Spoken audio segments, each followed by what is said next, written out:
Grandmaster JinBodhi teaches the Earth Store Bodhisattva's Vow Sutra. Chapter 6, Tathagata's Praise.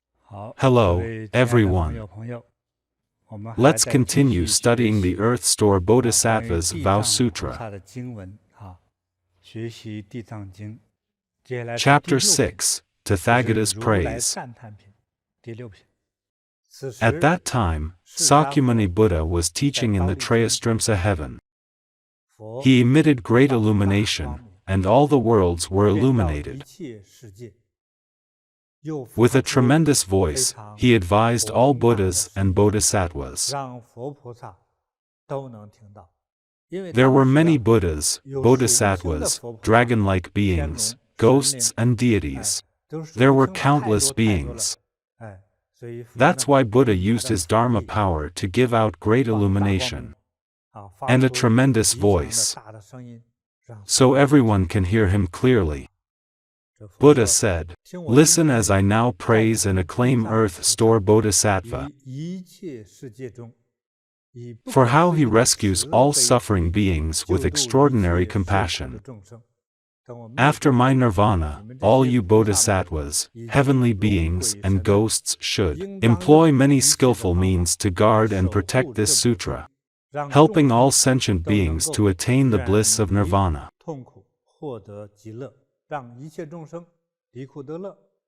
After Buddha spoke, a bodhisattva named Universally Expansive, Samantavipula, joined his palms in respect and said to the Buddha, "I see Buddha highly praise Earth Store Bodhisattva for his numerous inconceivable, awesome supernormal power and virtue. World-honored one, for the sake of future sentient beings, please speak about how Earth Store Bodhisattva benefits all beings, such that the heavenly beings and sentient beings of the future may receive, believe and act on Buddha's directive." At that time, the Buddha told Universally Expansive Bodhisattva, and everyone in the assembly, "Let me tell you now." Universally Expansive Bodhisattva said, "Yes, we joyfully wish to listen." Sakyamuni Buddha said, "In the future, there may be people who hear Earth Store Bodhisattva's name. If these people immediately become respectful, or if they praise and pay reverence to Earth Store Bodhisattva, their merit will free them from 30 eons of punishments." Universally Expansive. There may be people who respectfully paint or sculpt Earth Store Bodhisattva's image and pay reverence. By this merit, they will be reborn 100 times in the Trayastrimsa heaven. Because the Buddha said that sentient beings will reincarnate in the cycle of life and death. After death, they might be reborn in a different realm. For example, a being was a human, but after receiving guidance, he might be reborn as a deity in the Trayastrimsa heavens. It's a cycle of life and death. If you pay respect, worship, paint or sculpt Earth Store Bodhisattva's image, you'd be reborn in the Trayastrimsa heaven for hundreds of lifetimes. Trayastrimsa heaven is where Buddha's mother lives. 1,000 years there is about 36 million years in the human realm. If one day, when your merits are all used up, you might want to be reborn in the human realm, then you'd be reborn as a king and enjoy tremendous blessing. Please remember, how is this possible? It's the merit gained by painting or sculpting Earth Store Bodhisattva's image. Painting or sculpting the Bodhisattva's image can create tremendous merits and virtues. It's even more impressive if you sculpt a Buddha statue. There may be women who despise being women. If so, they can sincerely make offerings before Earth Store Bodhisattva's image or statue. It could be one in your home, a monastery, or a place of self-cultivation. If you can regularly make offerings of incense, flowers, food, clothing, money, or jewels. This woman, the Buddha said clearly, after this lifetime and in many future lifetimes, will not be reborn in worlds where there are women. Because you despise being a woman, you won't become a woman. The world you'd reborn in has no woman, so you won't become one. Unless the person vows to benefit sentient beings as a woman. For example, I want to benefit sentient beings in the form of a woman. I'm more beautiful. It's easier to help women in this form. You'd become a woman. Otherwise, you'd always be reborn as a man. Next, the Buddha said, universally expansive. There may be women who despise her unsightly appearance, or who is frequently ill. She may sincerely pay reverence, and make offerings to Earth Store Bodhisattva, for even just a short while. What kind of merits and virtues can she gain in such short time? Throughout thousands of eons, such woman will be reborn with perfect looks and features. If this woman still wants to be a woman in the future, she will always be reborn as a princess, princess consort, daughter of top officials or daughter of an influential family. She'll be born with a dignified and beautiful appearance. That's great. Want to be pretty? Make offerings to Earth Store Bodhisattva and praise him. It is extremely effective. The Buddha said, universally expansive, in front of Earth Store Bodhisattva's image. There may be people who play elegant music and sing beautiful songs to praise Earth Store Bodhisattva's merits and virtues. They might also offer incense and flowers to Earth Store Bodhisattva. They not only do so themselves, but also encourage and lead others to do likewise. Such people, both now and in the future, remember this notion of time, both now and in the future. They'd be protected by thousands of ghosts and deities. Say, deities protect you in daytime and ghosts protect you in nighttime. There will not be misfortune. You'd have ghosts and deities' protection and blessing. It's incredible. Universally expansive, in the future, there may be evil people, evil deities, or evil ghosts, who see kind people taking refuge in Earth Store Bodhisattva, making offerings, singing his praises, or paying reverence to his image. Then, those evil beings may express mock, ridicule, or slander. They may laugh at these people in their faces, or mock and slander them behind their backs. They may urge others to ridicule or have slandering thoughts. Such evil beings will fall into and remain in the Avicii hell forever. They'd undergo extremely severe torments, without a day of release. For such severe wrongdoings, they would suffer eons of karmic effects in hell. Then, their suffering continues in the realm of hungry ghosts, for another 1,000 eons. How long is 1,000 eons? Much longer than our sun's life. After countless years, they'd be reborn in the animal realm, after suffering for another 1,000 eons in the animal realm. They will be reborn in the human realm as terrible people. They might have physical disabilities, like lacking a limb. One lifetime after another, they'd be beaten, scolded, tortured, and have many illnesses and misfortunes. Before long, they will fall into the evil realms again. They'd return to the hell of incessant suffering and continue to suffer. It's like a never-ending cycle.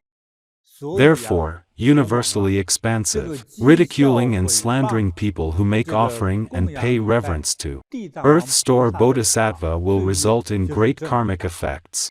How much worse will the consequences be? If a person sneers, defames and slanders Earth Store Bodhisattva, how great is this offense? Listen carefully. We just learned that people experience incessant suffering for almost eternity. What did these people do? These people mocked, made fun of or looked down on people who pay respect and praise Earth Store Bodhisattva. They committed a great offense. The offense is more severe if people ridicule or slander Earth Store Bodhisattva. It's terrifying. I can't imagine what the punishments would be. It's written in the Sutra. I firmly believe it. Next, the Buddha said, universally expansive. In the future, there may be men and women who are ill and bedridden for a long time. They are unable to get well or die despite their wishes. At night, they may have nightmares of evil ghosts, and even dream of their deceased relatives. Frequently in their dreams, they might travel to dangerous places along with evil ghosts or their deceased relatives. They might be paralyzed as if an unseen weight is upon them, or be dragged away by ghosts and deities, etc. If it happens for a long time, they'll be tormented and become skin and bones. In the past, I helped 2 people like this. It's hard to help them. Any method is hardly effective. They're unwell. They cry out in bed and live in misery. All these are because such people have committed various wrongdoings in their current or past lives. So when they are on the verge of death, a karmic judgment must be made about where they'd be reborn. Have you seen the movie called Along with the Gods? After people pass away, they must be tried in court and judged, whether they'd go to hell or heaven. There's a trial. As a person wait for the court decision, they might be bedridden. As they wait for the court decision, their health cannot improve, and they do not die. Their ordinary relatives, young or old, cannot understand what is happening. They don't understand the principle. I've seen people who suffered as such. It's like their soul have almost left their body.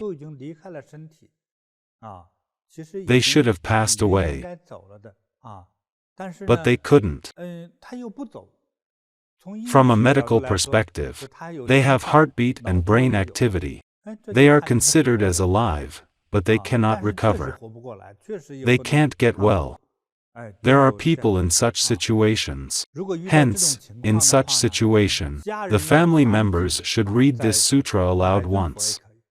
The Buddha said, read the Earth Store Sutra aloud, before the images of Buddhas or Bodhisattvas sincerely.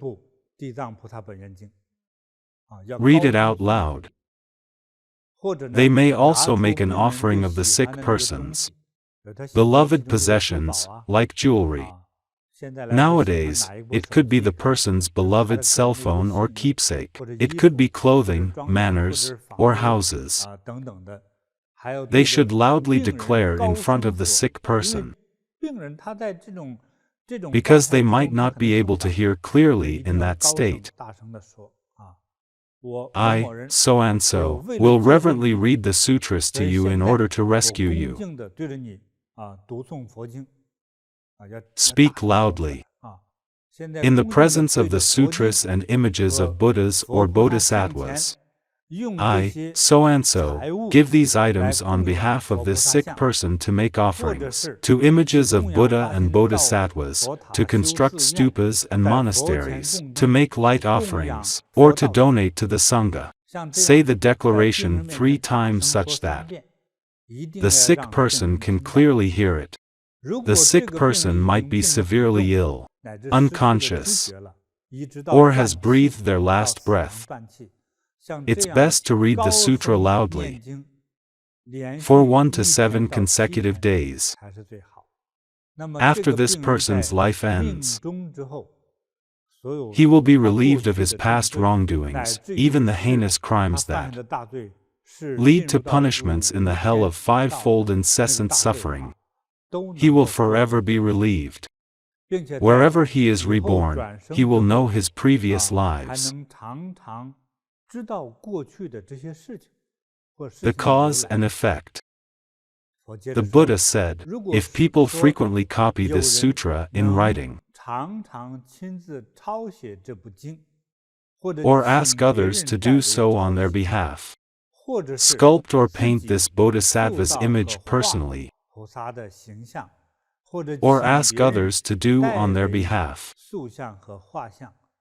they will gain kind karma. That will bring them immense benefits. Therefore, universally expansive, if you see people who read and recite this sutra, who have even one thought of praise for it,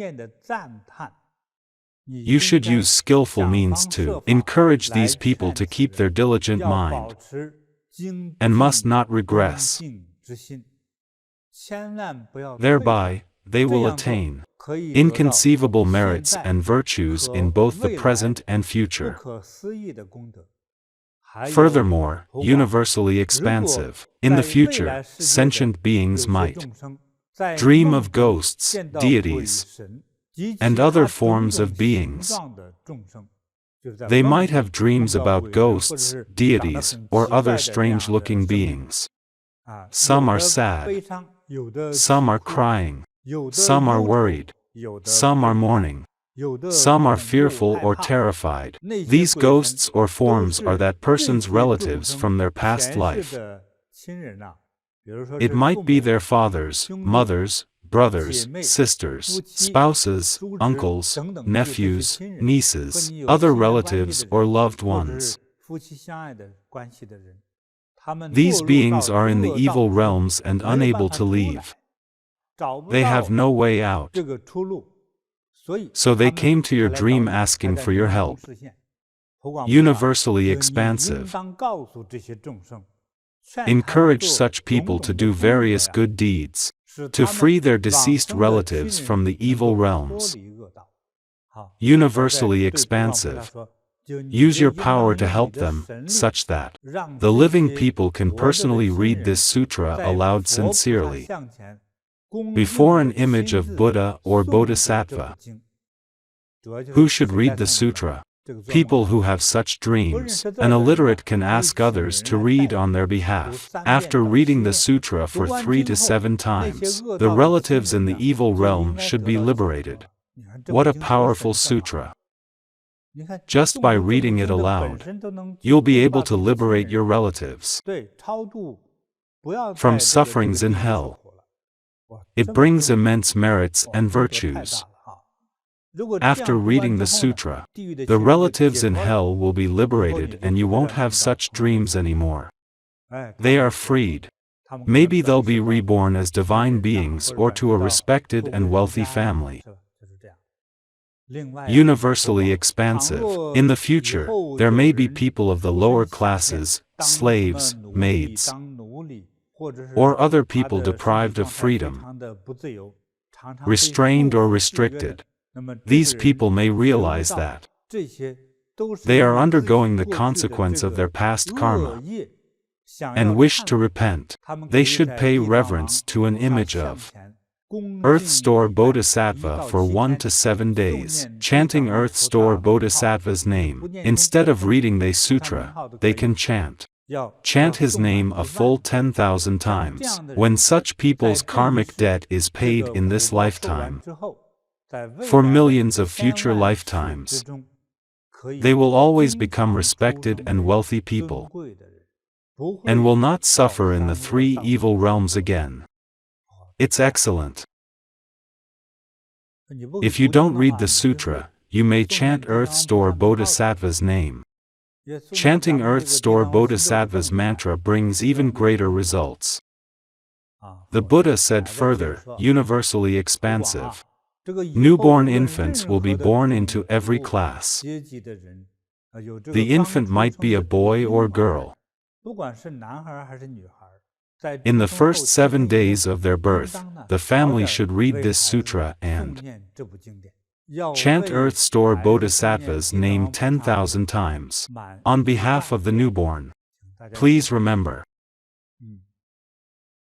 With these merits and virtues, the newborn will be liberated from the karmic debts of their past lives.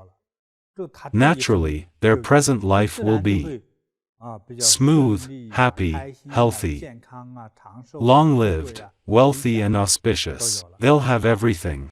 They'll grow up safely. They are easy to raise.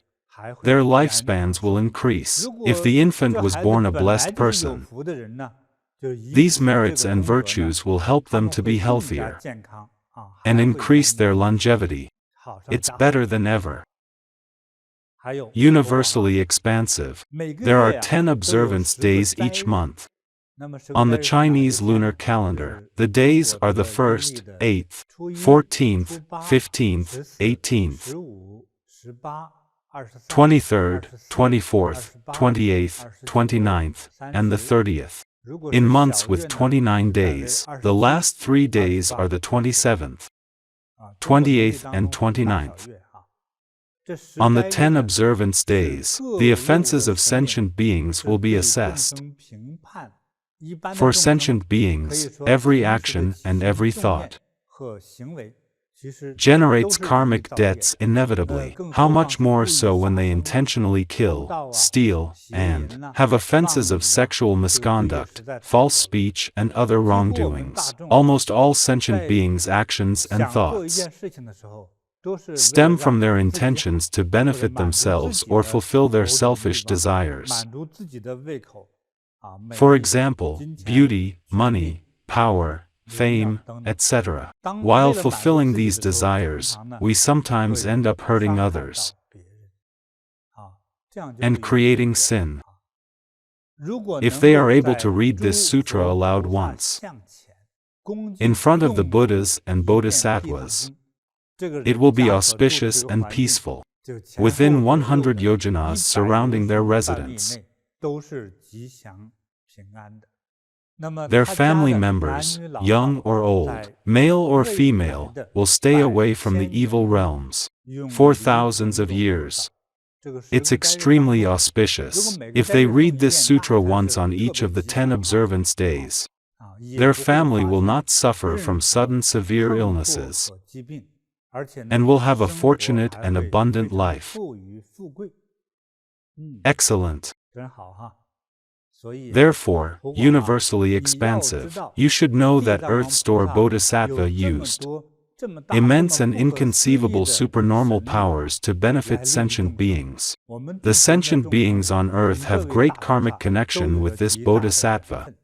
If these sentient beings hear this Bodhisattva's name, see this Bodhisattva's image, hear this sutra's name, 3 to 5 words from this sutra, a verse or a sentence of this sutra, they will have wonderful peace and happiness in the present life, for hundreds of thousands of millions of lives in the future. They will always be reborn into noble and wealthy families, and have a dignified and elegant appearance. After universally expansive Bodhisattva heard Sakyamuni Buddha's words, he praised Earth Store Bodhisattva. He sincerely knelt down with palms joined, and said to Buddha, World-honored one, I have long known that Earth Store Bodhisattva has such inconceivable power of merits and virtues, supernormal power, and the power of great vows. I asked Buddha so the future sentient beings may receive the benefits of Earth Store Bodhisattva. We most respectfully receive Buddha's teaching.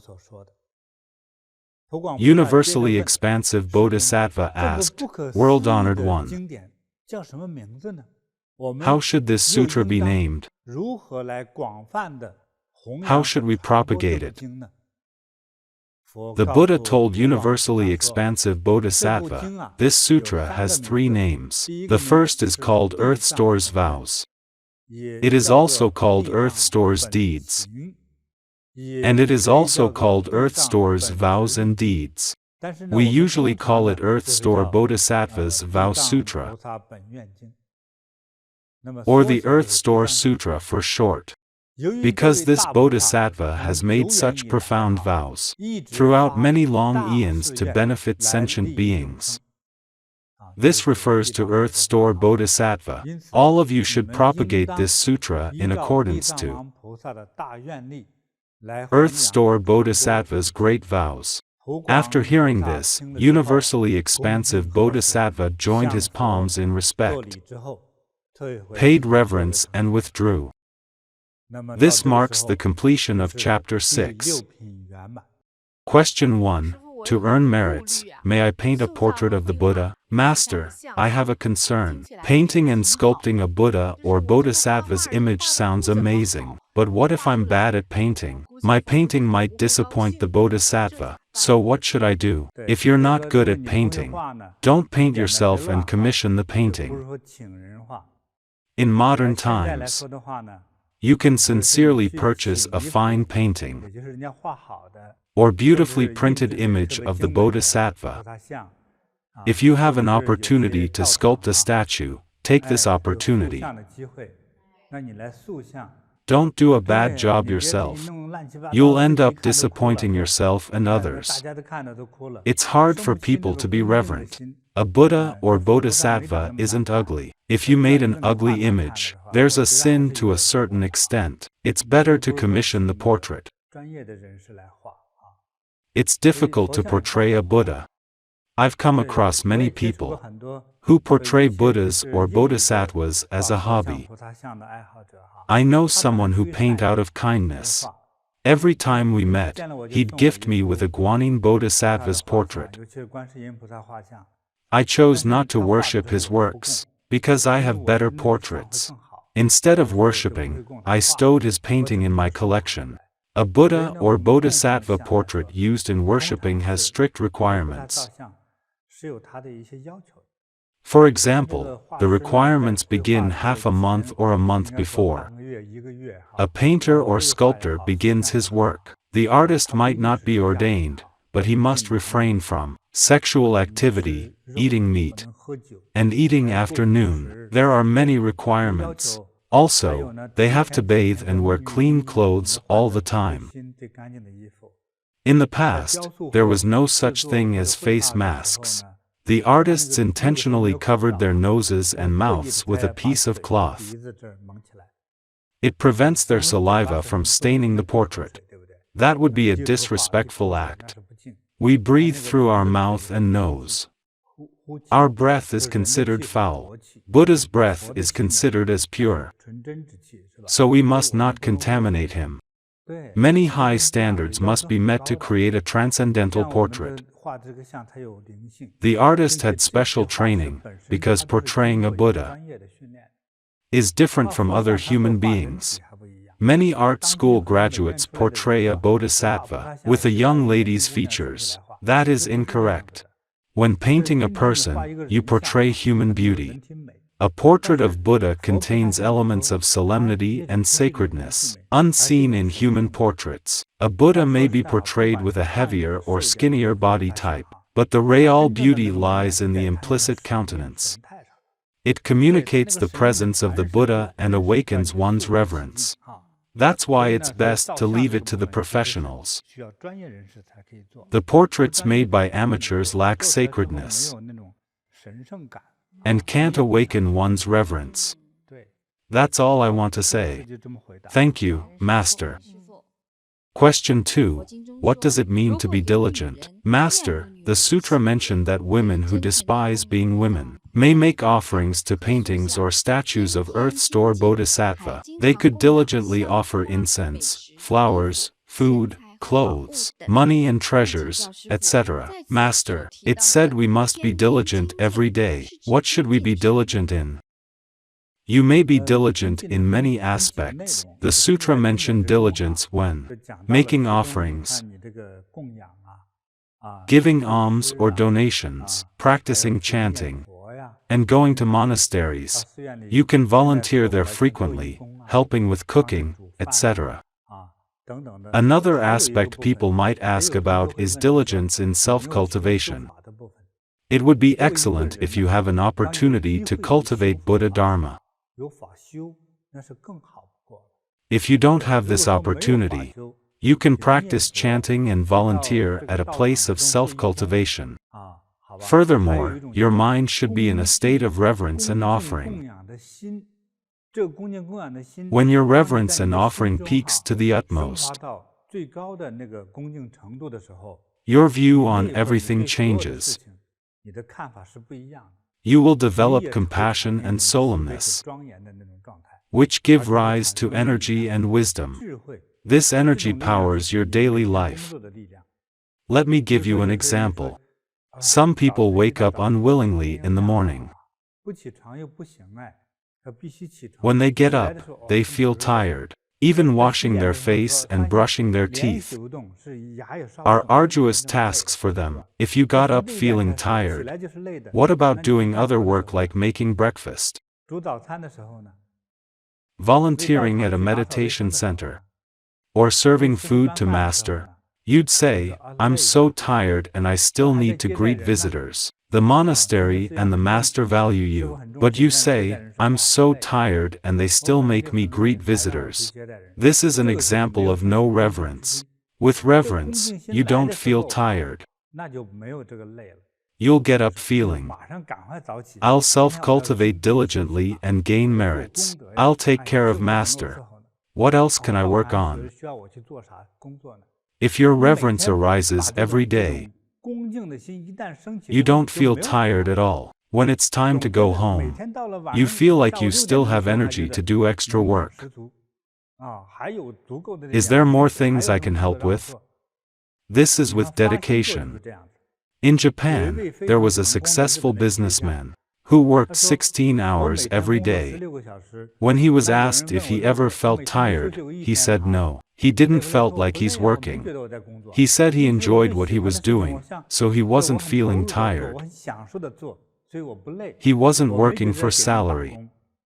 If you feel unhappy when working for salary, you won't respect nor enjoy your job. You might feel like a draft horse. When a horse isn't well fed, it won't move or work.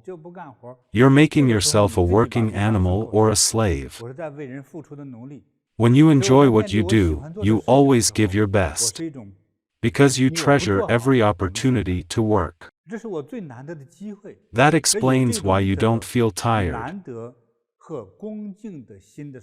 When you have love and respect, how much more so serving Buddha? Once, I tried to help someone and offered him a volunteer position. He was interested. He'd never volunteered before. He thought it was something honorable. I asked him to start with mopping the floor, and he said yes straight away. A year later, he wanted to be a receptionist, as he thought that was a more honorable job. He said he'd quit if he wasn't assigned to the front desk. Why? He told me the truth. Somehow, he was tired of everything and everyone. What about me? I asked. He said, I don't dare. A little bit. What about Buddha and Bodhisattva? He said, I don't dare. A little bit. Why? His lack of reverence. He didn't cherish the opportunity. He wasn't respectful and cherished the opportunity to gain merits. He complained frequently and harassed others. His ego was too big. He thought he was rich enough. He could do whatever he wanted. He lost all his progress and got back to the unrefined self. From the perspective of Buddha Dharma, happily treasure every opportunity you receive. That's my answer. Of all kinds of giving, Dharma giving is the greatest. It cultivates kindness. Master, this section is inspiring too. It taught us that not only do we do meritorious deeds, but we also encourage and lead others to do so. In Buddhism, There are two major types of self-cultivation practices. The first is meditation, which includes chanting. Meditation is one of the 6 perfections. Self-cultivation that focuses on meditation is a traditional and authentic practice. What's the other type? A practice that focuses on doing meritorious deeds, like making offerings or giving alms. This is also called self-cultivation. If I don't have the opportunity to practice the primary method, meditation, I can still practice the supplementary method, make offerings, and achieve the same attainments. In a sutra, the Buddha told the story of the dragon girl. She was the Dragon King's daughter. She practiced self-cultivation in many lifetimes. In one lifetime, she's the kind daughter of the Dragon King. She had always hoped to pay respect to Buddha in person. She vowed to pay reverence to Buddha when he expounded Dharma near her place. One day, the Buddha came. She took the largest luminous pearl from her palace. It was the most precious pearl in her palace. It's as large as a basketball. She offered the luminous pearl to the Buddha. The Buddha knew the pearl was invaluable. At that moment, Buddha declared the dragon girl's enlightenment. She had a Buddha name and Buddha land. She could liberate the sentient beings. She skipped practicing meditation, volunteering, making offerings, chanting, etc. A mortal likes to ask questions like these. How much do you meditate? Which level are you at now? Did you go astray? If a mortal sees an arhat, he'd say that an arhat isn't a Buddha yet. He'd ask, how many good deeds have you done? This is what happens when a person thinks in one dimension. This is how human beings think. Why did the dragon girl enlighten when she offered the pearl? She transcended space and time. If you make her go through the procedures, it'll just be a demonstration, and take her no more than 30 years. Are you curious how long it took Guanyin Bodhisattva to achieve Buddhahood?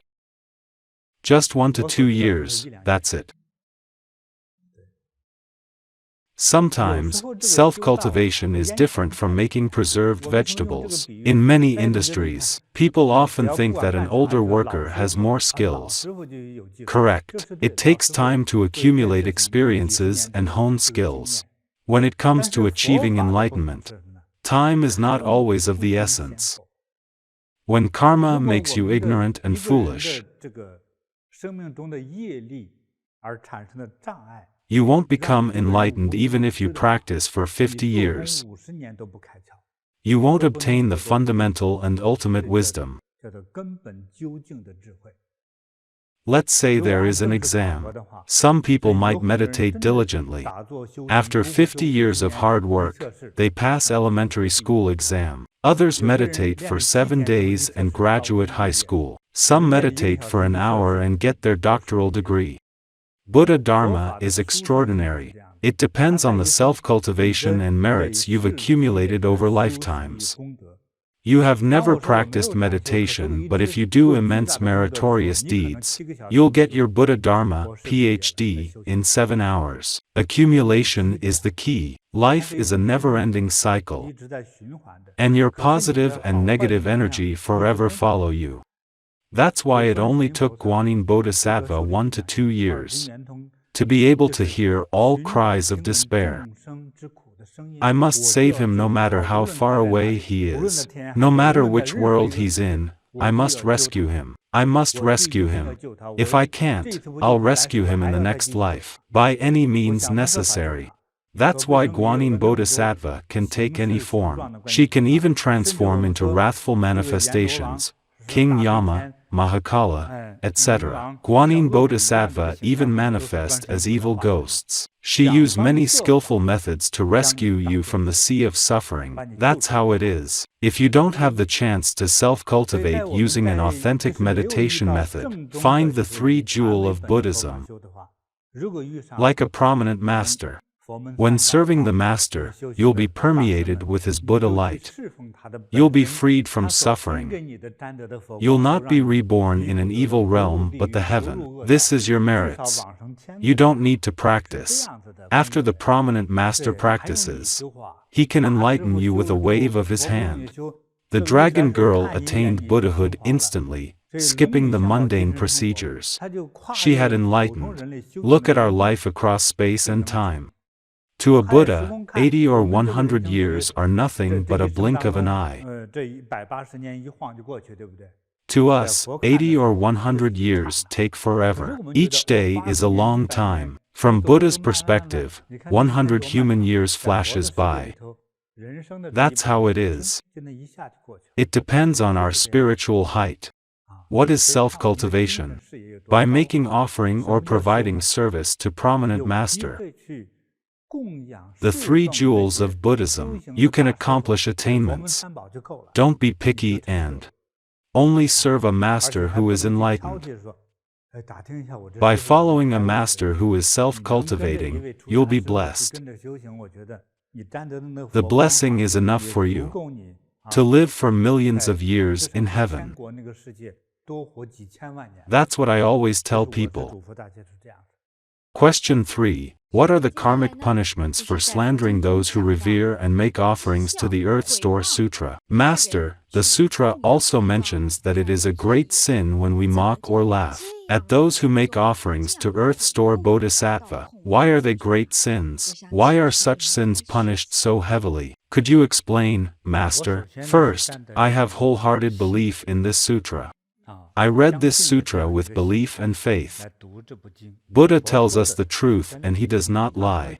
I am a living testimony. Yes, this is the truth. There's nothing to explain. Why is it a great sin? In the Trayastrimsa heaven, the assembly was attended by ghost kings, heavenly beings, heavenly kings, dragon-like beings, bodhisattvas and Buddhas, whom Earth Store Bodhisattva had liberated. Think about this. Earth Store Bodhisattva has tremendous energy and blessings. When you mock people who revere Earth Store Bodhisattva, did you know that? Because they respect Earth Store Bodhisattva, they are protected by divine guardians. The divine guardians disapprove your behavior of mocking people who pay reverence to Earth Store Bodhisattva. If you revere Earth Store Bodhisattva, you'll also be blessed. The guardians punish the mockers into hell. It could be expressed like a movie scene. For example, a despicable person laughs at someone for revering Earth Store Bodhisattva, or other Buddhas or Bodhisattvas. You are stupid. Why do you respect a clay statue? As the mocker speaks, imagine a ghost king standing behind him and seizing him by the throat. That is the scene in reality. Scary, right? You might not believe in Buddha, but it's important to show respect. If you slander or ridicule, disaster will come your way. If you believe in deities and ghosts, you should be careful. If you don't believe it, you can try. But something will happen. Question 4. Why do we offer our beloved possessions to the Buddha? There are many examples of how to do meritorious deeds in specific circumstances. Master, could you explain why do we make offerings with a sick person's beloved possessions? This is simple. Which do you prefer? Offering your treasure or suffering in the 18 great hells? Offer up a treasure. Of course, if you were going to die, would you offer your house to prolong your life by 10 years? Nothing matters anymore when you're going to die. When you're going to die, everything you have seems unreal. That includes people you love, your children. wealth, both tangible and intangible assets. From real estate to money, none of these will save you when you're dying. You'd be lucky if you could give up something and save yourself from going to hell. Offer our beloved possessions to Buddha. May Buddha be happy for our improvements and bestow us with blessings and protection. Here's an important point. Whether we make merits for our relatives or ourselves, don't donate something you don't want. Make offerings to your master, Buddhas, or Bodhisattvas, with your most precious or beloved items, expressing your sincerest heart. Yes. A genuine offering is made with the best things, new and unused. That's what my elders told me. Never donate second-hand stuff to the temple. It's disrespectful and unlucky. Once, I came across a guy who stank all over him, inside and out. I asked my master what's wrong with him. What was his illness? My master told me the man offered spoiled food to the Buddha in the past. That's why he committed such a great offense. Nobody could cure him. The doctors could do nothing about it. He was remorseful. He couldn't find a spouse because he stank. That's how it is. When giving money or asset to a place of self-cultivation, don't think of it as a donation. Donate with the mind of making an offering, and you will gain merits. Say you don't want something anymore. Like an old sofa. It's old and takes up space. The style is ugly too. You feel uncomfortable sitting on it, as the springs are sticking out. You want a new sofa, but know where to store the old one. You have to pay to get rid of it. Let's dump it to the meditation center in the name of donation. If you are respectful, you'll have fortune and merits. But in this case, you will get something unfortunate. For example, what happens if you made an offering with moldy buns? I want to offer these buns that I made today. You know what you've done. When your body starts to stink from incurable cancer, your behavior brought calamity. It's not an offering, but an insult. Some people might offer food that was prepared by their dirty hands and see if the master can tell. The master might eat the food and even think it's delicious. Although the master enjoyed the food, calamity awaits you. For example, you were a pedestrian who got killed by a car. That car was driving wildly. What if your whole family was on that car? What would you do? Would you blame the Buddha or Bodhisattva? Right? Your master had the most tolerance.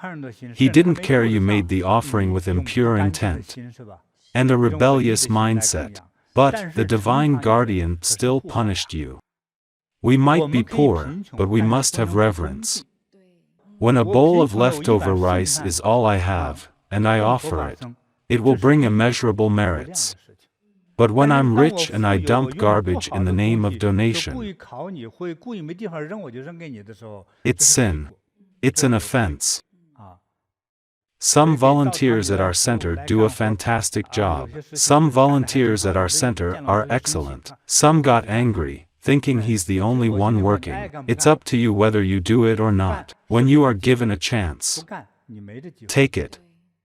Or quit and lost the chance. But if I volunteer with lots of complaint, I won't receive anything. Why? Say a volunteer is the only person working on a task, so they feel essential. But in my mind, I feel pity for them, but I still give them a lot of dignity. You've put in lots of effort. There's lots of merits. Buddha is watching. Why do I say these two things? To remind them of their aspiration. You are here to do good deeds, not to make bad karma. Don't turn the perfect chance to do kind deeds and make offerings into a chance of receiving calamity. It's a plain explanation. Buddhist centers are never short of kind people who aspire to make offerings and volunteer. If you come, work with genuine respect. Otherwise, don't come, you'll attract disaster. Don't try it with me, as such behavior attracts disaster. It's not that I'm not nice. I am very kind. Our centers are benefiting people, and you came to gain blessing. But you complain as you receive blessings. You even make offering to your master and the center, with rotten food and apples, bragging about how much fruit you've offered. Another instance, people have apples at home, right? When our center buys fresh apples, some bring stale apples from home and switch out our fresh apples. They think no one will find out. But when you eat those apples at home, would you get Buddha or Bodhisattva's blessings? It's disasters. Question 5. What should we do when we dream about our deceased relatives and ancestors? Can we read the Earth Store Sutra aloud to free them from the evil realm and help them reach paradise?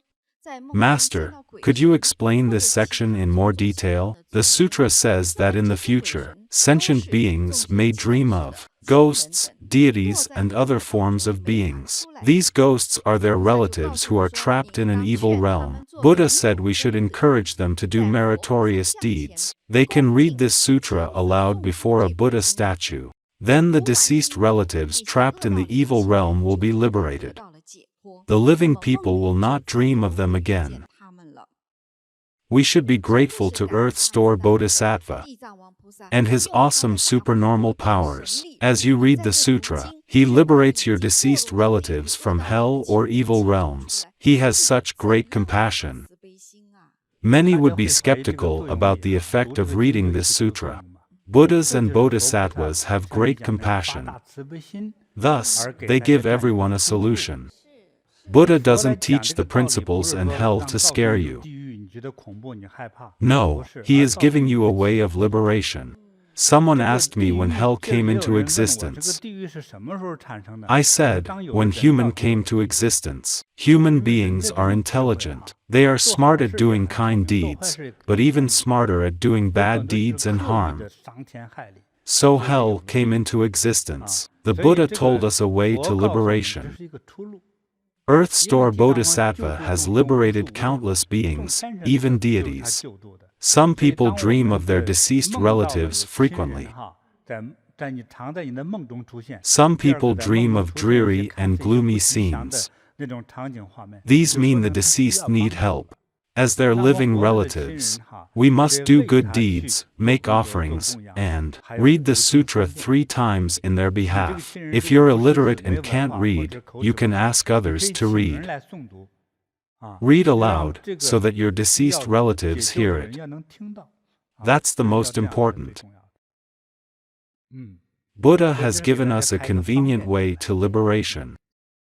Question 6. Does the age of our children affect the blessings they receive when we read the sutra for them? Another convenient way is given to benefit our children. The sutra states, in the first 7 days of the infant's birth, we should read the sutra on behalf of the newborn, and chant name of Earth Store Bodhisattva 10,000 times. One of the online viewers said, I didn't know about this sutra when my child was born. My child has grown up. Can I read it for him now and achieve the same effect? No matter how old your children are, they are your bloodline. Doing merits on their behalf will be effective. It's just as effective for friends, classmates, or non-relatives, people who are not your bloodline. More so if they're your relative. The benefits are not affected by age. Furthermore, there's another important point taught in the sutra. After a child's birth, the first month, the first 100 days, and the first year are especially important. Read sutra and accumulate merits on their behalf, to give them a peaceful life. In the past, many parents gave their children non-human nicknames, such as rock, pillar, chair, spoon, shovel, etc. These don't sound like a human's name. These lifeless names will confuse the Hell King so he won't take the child away. That's the intention. Raising a child is not easy. Therefore, shortly after a child is born, read the Sutra and gain merits for them. It's imperative for their life. For example, a child has the fate to get married, have a child, live a very normal life, and pass away at the age of 50 to 60. When a fortune teller tells this to that child's parents, would the parents do meritorious deeds for their child?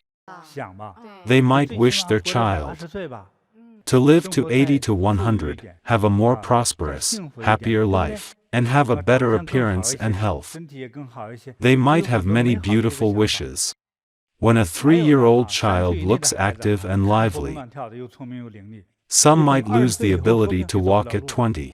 Some might lose their hearing at 18. How many children lost their hearing between age 7 to 15? I've seen many. Some became deaf after having a high fever. Everyone say the fever caused it, but why was there a high fever? Is it a fated disaster? It's inevitable. I know a famous Chinese singer whose brother cannot speak. He had a high fever at the age of 6 or 7. Then, he couldn't hear, and stopped talking. That's his fate. He had done things he shouldn't do in his previous life. For example, he spoke irresponsibly in a temple and slandered a self-cultivator. So he has speech impairment in this life. It's fate. If you could choose between receiving a compliment or a curse from a Buddhist practitioner, which would you choose? A compliment, of course, right? Once my master showed me an elderly man with mental retardation. He lost his mind just after 30 years old and now he was an elderly. My master told me about this when he was 30. My master said they met in a past life when my master tried to help him. In that life, the elderly man was a teenager. My master said, "Child, you know how to read and write. Can you help me to write a letter? My eyes can't see clearly." My master saw his fated disaster and tried to help. The teenager said, "I can't hear you." My master spoke louder, "I can't see clearly, please help me write a letter." The teenager continued playing dumb. After my master spoke even louder, he said, "I hear you, but I'm stupid." My master became upset, and said, "All right, son, keep it that way." In this lifetime, my master had seen him eating dog waste. He didn't even react when kids threw rocks at him. My master said, "It's the result of my words in that past life, because he asked for it." I was impressed. "Master, you lived here in a past life. I was in this temple in my previous life. I must come back." Back then, the teenager pretended to be dumb. He kept it that way, literally. There's another real story. We've helped a guy, Zhao, who was smart. At that time, there were 8 of us cramped in a 7-seater. He said, "If a cop comes, I'll lie on the floor." I'm not a human, I warned him, but he said it again, and he died 6 months later. Whatever you say in front of my master or in front of me will come true. Some lie and say, "I'll go to hell if I lie." Since you said that yourself, the heaven will pave the way for you. Question 7. Do I get the same benefits from reading the Earth Store Sutra aloud as from chanting the Earth Store Bodhisattva's holy name? An online viewer asks Master, reading the sutra eliminates bad karma and gains merits. Can we get the same effect by chanting Earth Store Bodhisattva's holy name? The effects are similar. Reading the sutra, chanting the holy name or chanting the mantra are all very effective. Chanting the name or mantra is easier because it's simpler. But the name and mantra don't contain the detailed teachings found in a sutra. They cannot make us be aware of our behaviors. Thus, in principle, reading sutra is more meritorious. It guides us directly. The Buddha and Bodhisattva are compassionate and give us comprehensive instructions on what to do and not to do. They liberate us by giving us a specific method. Chanting the name or mantra doesn't give you these methods. Or you can't remember these methods. Hence, reading a sutra is more meritorious. This is my understanding. Grandmaster JinBodhi teaches the Earth Store Bodhisattva's Vow Sutra, Chapter 7, Benefiting the Living and the Deceased.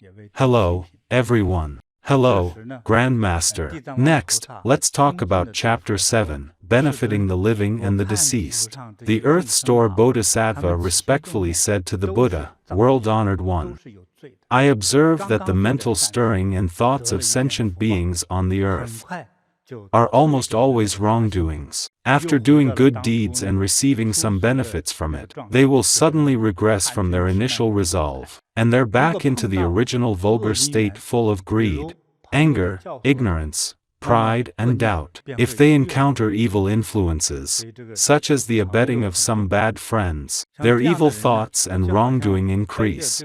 So having some good friends is very important. It's like these people are carrying heavy stones, and they are walking in the slippery mud. Walking in this situation is getting harder as time passes, because they become more trapped and weighed down. As their feet sink deeper with each step, it's like walking in a marsh. But suppose you accumulated a few merits in the past, such as once developing a respectful heart in front of the Buddha, once offering an incense stick in front of Buddha, offering a flower or an apple or a red date to the Buddha. In that case, you may meet a virtuous friend who will guide your way. A virtuous friend is compassionate, kind, wise, and aspires to rescue you. This is a virtuous friend. A virtuous friend can guide and assist you to lighten your burden. He may remove your burden completely. How is it possible? It's the result of the virtuous friend's great merits and strength. The virtuous friend will help you steady your steps and leave the marsh. After walking out of the marsh, the virtuous friend urges you. You should deeply reflect on yourself and not walk on this dangerous path again. See how considerate the friend is. Many people are shackled by mental burdens, especially those of wrongdoings. They are adrift in the marsh. World-honored one. Sentient beings accustomed to evil begin with small evil acts, then quickly escalate. This evil is expanding. Like eating spicy food, you can only have a little first. Later, you can eat more and more.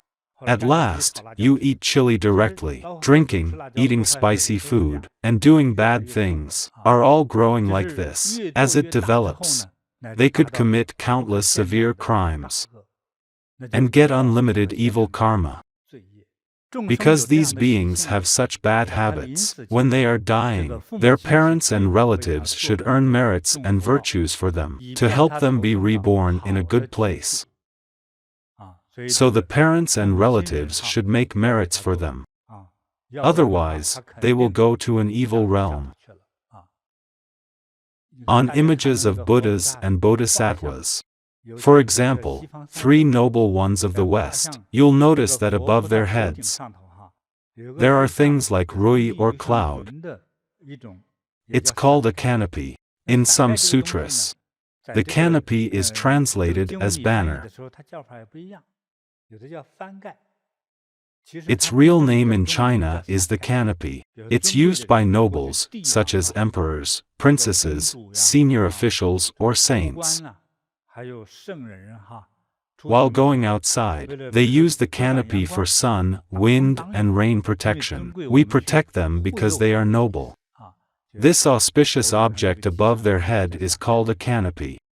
To make merits for the dying, you can make and hang a canopy to solemnize and protect an image of Buddha. You can also make light offerings, read the Earth Store Sutra aloud, or make offerings to the images of Buddhas and Bodhisattvas. You can chant the names of Buddhas, Bodhisattvas, or solitary Buddhas in front of the dying one. You know many names of Buddhas and Bodhisattvas, such as Guanyin Bodhisattva, Earth Store Bodhisattva, Amitabha Buddha, Medicine Buddha, Sakyamuni Buddha, etc. What about solitary Buddha? We don't hear this title very often. In the early days, great arhats who achieved enlightenment through meditation are generally called solitary Buddhas. Most people don't know this title. The Buddha gave everyone convenience in the sutra. But when chanting the names of Buddhas and Bodhisattvas, you must chant them precisely and clearly. Chant every word clearly so the dying one can hear the names. Because of the evil karma created by these sentient beings, according to the law of karma, they should have fallen into the evil realms, because their relatives practiced such compassionate deeds for them. All their wrongdoings may be eradicated. It's especially important to do so during the first 49 days of their passing. Please remember, within the first 49 days, practicing various kind deeds diligently in behalf of the deceased can help them to leave the evil realms forever, be reborn in the human or heaven realm, and experience all kinds of joy. The first 49 days is a critical time and a great opportunity. Also, those living relatives who do virtuous deeds will receive immeasurable merits and benefits. Earth Store Bodhisattva continued. So in this assembly, in the presence of Buddha, the 8 legions of heavenly beings and dragon-like beings, humans and non-humans, I urge everyone to be careful. When someone is dying, do not kill, harm or generate evil conditions. Do not worship or offer sacrifices to ghosts and demons. Why is that? Many people kill living beings to worship ghosts and demons. But it doesn't help the deceased at all. On the opposite, it generates new evil karma for them. When you try to liberate the deceased by killing a chicken, sheep, or other animals, you add wrongdoings for them, and their evil karma becomes heavier. This is the action of the living. If the deceased had planted kind roots when they were alive, and should go to the heaven realm or human realm, but the ignorant relatives generated evil karma in the dying person's behalf, implicating him in wrongdoing. This situation affects the karmic deliberation of the deceased. This is very important. You're killing with the hope of helping the deceased, who is in a state of unconsciousness. It affects the karmic deliberation on whether he's kind or evil, and delays his rebirth in the heaven or human realm. Please remember, it's the first 49 days. Each deceased person with few merits will undergo the evil realms. according to their karma. How could the living relatives bear creating more evil karma for the deceased? Don't kill to worship ghosts for the deceased.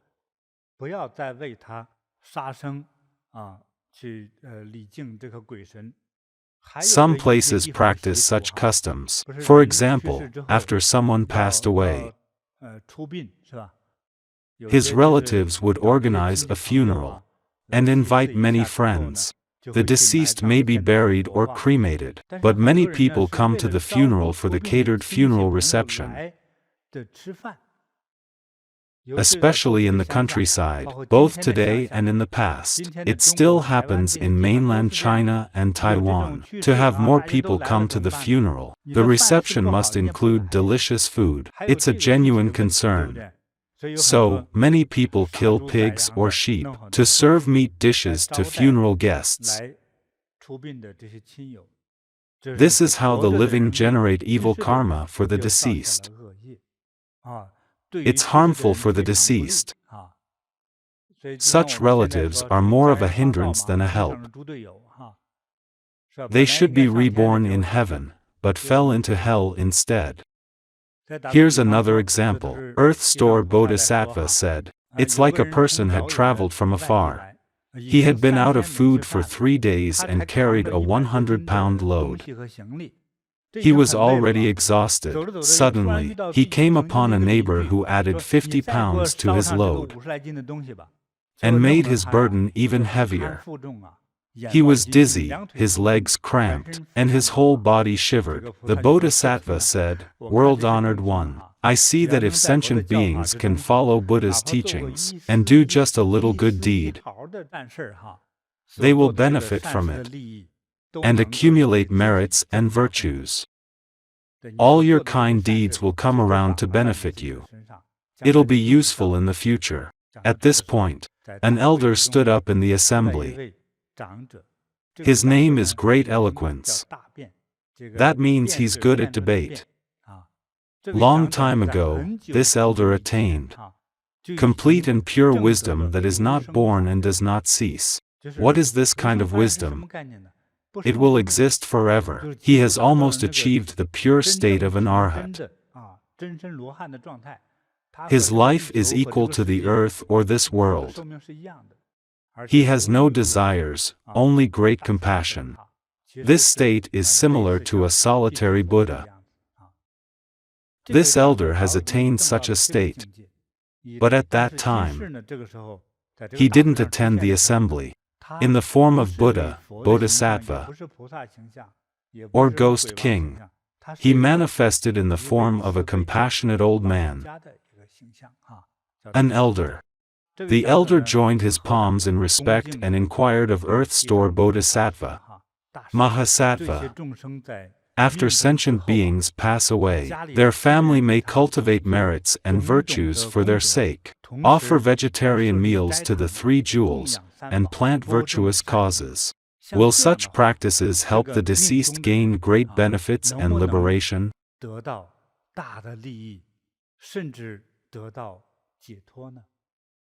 Earth Store Bodhisattva said, "Elder, through the Buddha's power, I'll explain it briefly for all beings in the present and future. When sentient beings in the present and future are nearing death, those who hear a Buddha's name,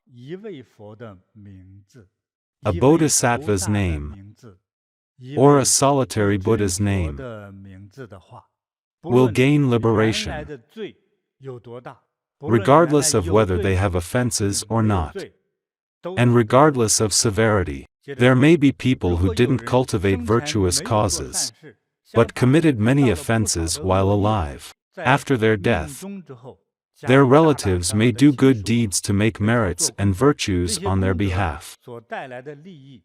There's a calculation. The deceased person will receive 1/7 of the merits and virtues. The living relatives will receive the rest 6/7. For example, your relative passed away. You do good deeds and make offerings for him. Of the merits and virtues gained, The deceased person receives one portion, 1 out of 7. The rest 6 portions will be received by the living person.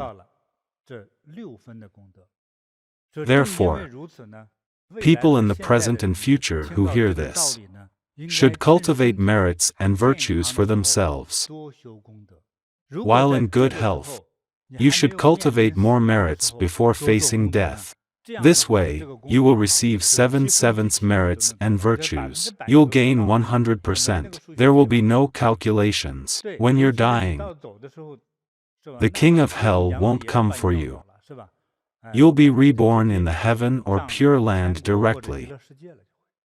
That's it.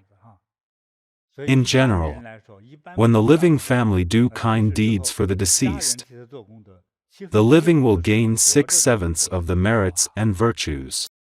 The Bodhisattva continued, the great ghost of impermanence can come unexpectedly. That's a problem. Some people may suddenly die in a car accident. The great ghost could come and take you away at any time. The deceased wanders in darkness, uncertain of his offenses and merits. Within the first 49 days after death, the deceased is unaware of anything. They cannot hear and cannot see. Some are being trialed by the king of hell. After the deliberation, you'll be reborn, according to your karma and the effects. The time waiting for the deliberation makes one painful and anxious. It's like waiting for your score after taking a college entrance exam. It's very painful. You wonder if you've passed the exam. It's worrisome. Even worse, some people may fall into the evil realms to suffer. That's even worse. Some deceased people may not be reborn. Within the 49-day period, please remember, the recently deceased person is waiting for their judgment in the 49-day period. At this time, the deceased is unconscious, sincerely hopes that their relatives will make merits for them, albeit weak and powerless. Sincerely hopes that their relatives will make merits for them. You'll know it when you die, but it's too late then. Sending messages isn't convenient, neither is making phone calls. Strong energy is required to appear in the living relative's dreams. Many deceased can't do that and continue to suffer. After the 49-day period, the deceased will be reborn according to their karmic effect. If the deceased committed many wrongdoings when they were alive, they'll suffer in the evil realms for thousands of years, without a day of liberation. If they committed any heinous crime, they'll fall into the hell of 5-fold incessant suffering. This hell has the severest punishments, and the most painful suffering. This hell lasts the longest time. I have explained it before. He will suffer there for millions of eons, without a day of release. Doing good deeds for him in the first 49 days is critical. Furthermore, elder, after the death of such a being with wrongdoing karma, his relatives can make vegetarian meal offerings to the 3 jewels on behalf of the deceased. By making such offerings, the deceased will gain merits and eliminate evil karma. But be careful. Before and after the completion of the meal offering, the food can't fall to the ground. Don't offer food that fell to the ground to the Buddhas and monastics. You may think, I can wash it. It'll be clean. Don't do that. It's unacceptable. Furthermore, don't waste food. You can't offer dropped food, but you can have it yourself, or feed it to the livestock. Before making offerings to the 3 jewels, especially food offerings, you must not eat the offering. Don't offer leftovers to the Buddha, as there's no merit and only evil karma. Please be aware of this. That is what Earth Store Bodhisattva said. People may violate by eating first, or being disrespectful when making the offering. You cannot be disrespectful when making offerings. If there's a lack reverence or sincerity, the deceased will not receive any benefit. You've offered in vain. You intended to help the deceased, but you were disrespectful, and you did it carelessly. You will not gain merits when you make offering in such mentality. It won't benefit you when you die. On the contrary, you can make meal offerings with respect and sincerity. Then, when you make offering to the Buddha and monastics, such as bowls, chopsticks, and plates, are clean and tidy. Then, when you make offering to the Buddha and monastics, the deceased will gain 1/7 of the merits from this offering. Therefore, elder, if after the death of parents or loved ones, people can sincerely make vegetarian meal offerings on their behalf, they will benefit both the living and the deceased. One deed fills many needs. As these words were spoken, countless of ghosts and deities in the Trayastrimsa heaven have realized immeasurable bodhicitta. Bodhicitta is the heart of great compassion for benefiting all sentient beings. Great eloquence elder paid respect to Buddha and Earth Store Bodhisattva, and withdrew. That is the completion of chapter 7.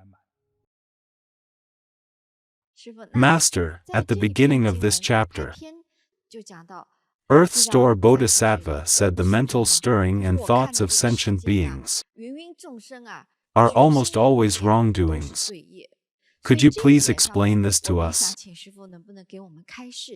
It doesn't mean each of your thoughts is wrong and evil.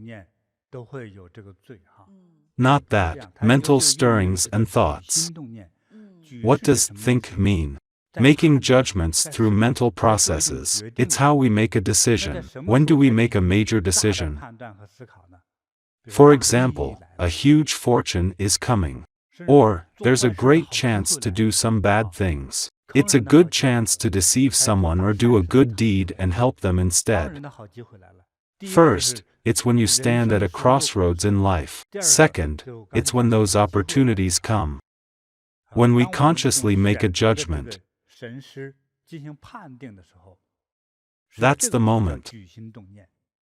It doesn't refer to trivial matters like walking on the street. Taking a stroll benefits yourself, but it's neither kind or evil. It's neutral. It's when great benefit comes your way, or when you make major life decisions. Your initial thought is especially important. As in, mental stirring. It's when you make judgments at a higher level of cognition. Many ordinary people who don't practice Buddhist teachings, or the practitioners who don't put their mind to it, will have thoughts of wrongdoing. Why? Selfishness. They may say, Master, please bless me and stop my stock from falling. Master, please help me sell more and more products. Why do you want to sell people more products they don't need? The more you earn, the more people spend. When people waste their money, you earn their money. That thought is greedy and selfish. Many people satisfy their selfish desires while harming others. For example, in the stock market, you bought a share for $1, but sold it for $15. Most people want their stock to blow up. In this way, you'll make a big fortune. Other people who bought it at a higher price will lose, because their money goes to your pocket. As some people laugh, others are crying. Frequently, it's like this. There's also jealousy. You don't want to be emotional, but when your neighbor lives better than you do, you get all charged up. You can't avoid your brother's family and always want to compare with him. Wow, his car is $1,000 more expensive. Your wife may say, we must buy one that is $5,000 more expensive than his. Otherwise, she'll lose sleep. She may say, I'm not angry, but why can't I sleep? No one can help you. She wants to sleep, but she can't. Many people are broad-minded, and they can fall asleep quickly.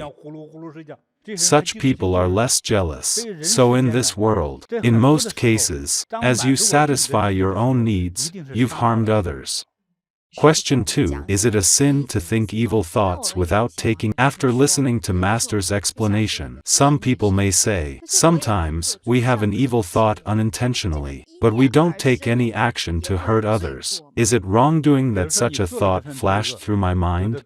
Say, by acting on your evil thought, you'll gain 10,000 evil karma. If you don't act on that thought, you'll receive 1 evil karma. How to eliminate such thoughts? We must repent. Repent, I can't think this way. I shouldn't harm him. Think of that person's good side.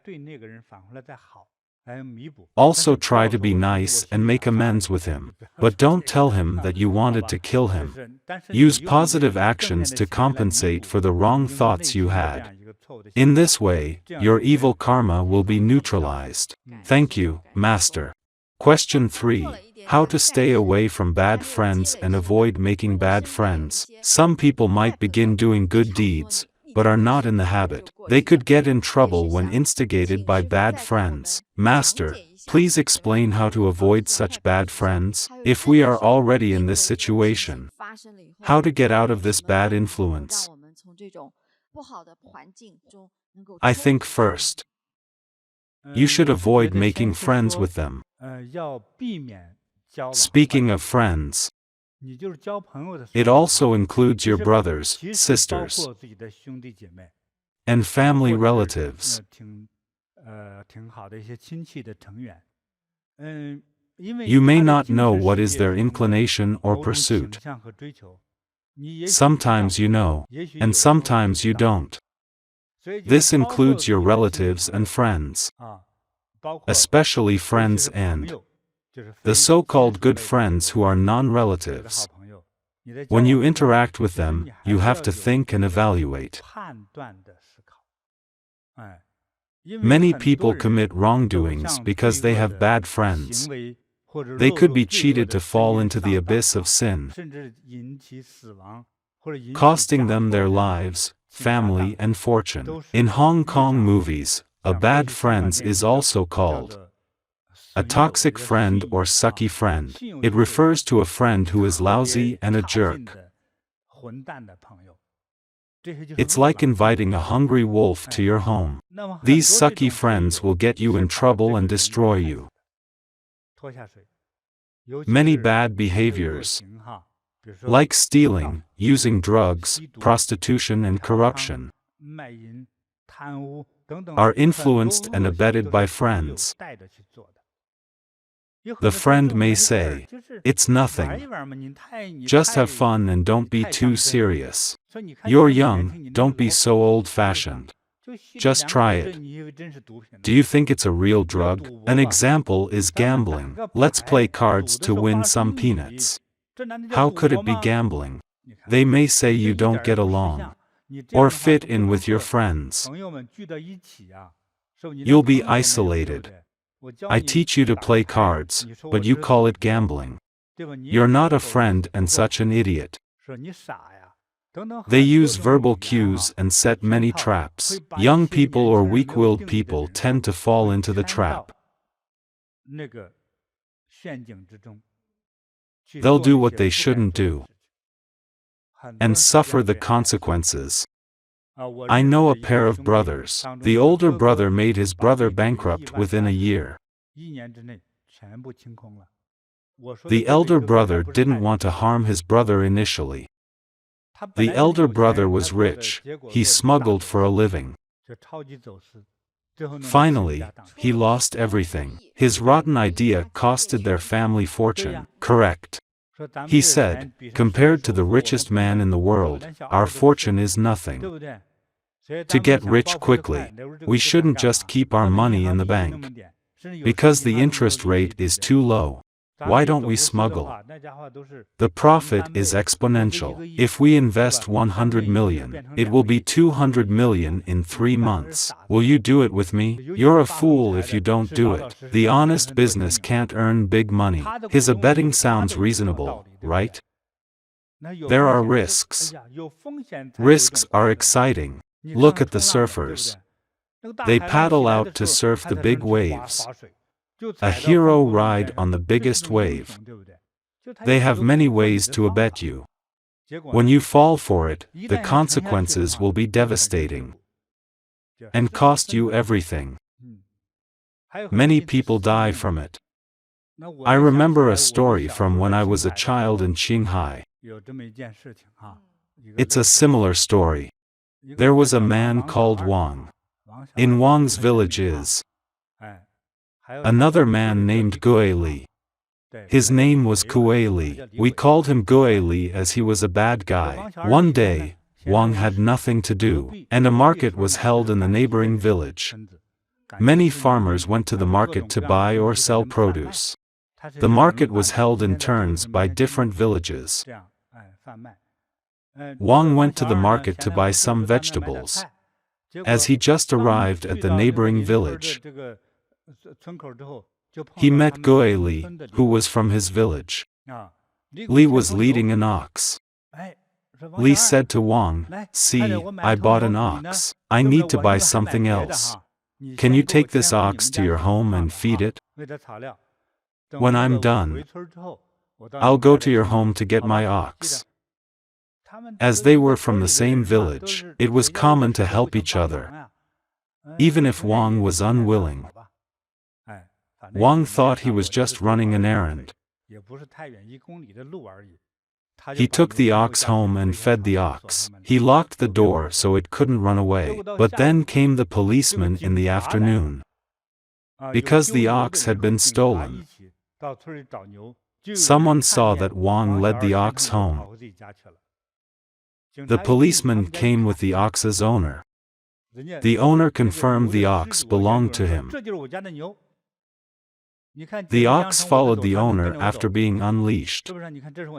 The policeman saw this and arrested Wang immediately. Wang said he didn't steal the ox, and he was innocent. He told them what happened. He went to the market and came upon Gui Li when he arrived that village. Li bought the ox and asked him to bring the ox home. Li said he'd come for the ox after getting home. The police went to arrest Li. Li said, "What are you talking about? I enjoyed the market, but I didn't see Wang at all." Li rejected everything. Wang was sentenced to 2 years in prison. In recent decades, many people who take flights have encountered this situation. For example, I'm flying to Vancouver from Hong Kong.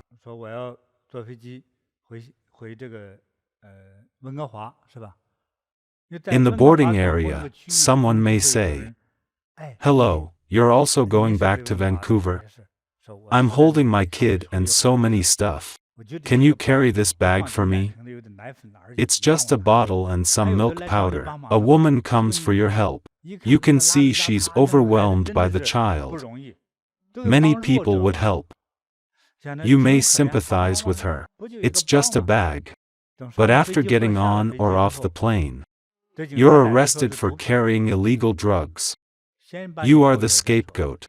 The bag owner will never admit their crimes. Every country has strict laws against illegal drugs, especially heroin. You'll face sentences depending on the quantity of the drug. Many people were sentenced to several years in prison. It happens a lot. And in China, you'll be sentenced to death if the smuggled heroin surpasses the limit. You can't explain anything as you can't find the bag owner. First, you should have a sense of caution. Second, do more good deeds so you will not meet such bad people. Question 4. What is the correct understanding of the scripture? The chanting of the Earth Stores Sutra reaches the ear of the dying one and may be heard in his fundamental consciousness. Master, I have another question. Alright, chapter 7 of the sutra talks about how we should chant for loved ones who are on the verge of death. We must chant loudly, so the dying one can hear it clearly, in their fundamental consciousness. Master, please explain here something in their fundamental consciousness. When people are dying, some people and not everyone may see, hear and feel different things than we do. They don't see the human beings around their sickbed. Frequently, they communicate with their deceased relatives. Some people, who are nearing death, can sense them. When a person is nearing death, or has just passed away, his consciousness is dominated by his primordial soul. The primordial soul is a Chinese concept. It's your original soul of life. Now you understand. So you have to speak to his soul. But why do you have to chant loudly? Because when people are about to die, they may see the underworld. They may not only see and hear things in the human world. They see both worlds. Frequently, they see the underworld.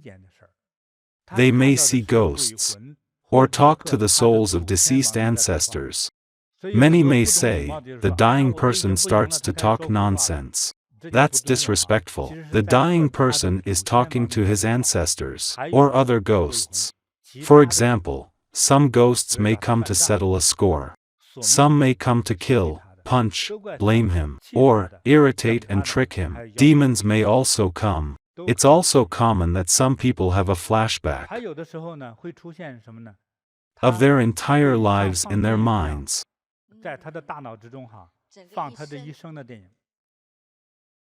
Finally, some important life experiences will stick in their consciousness.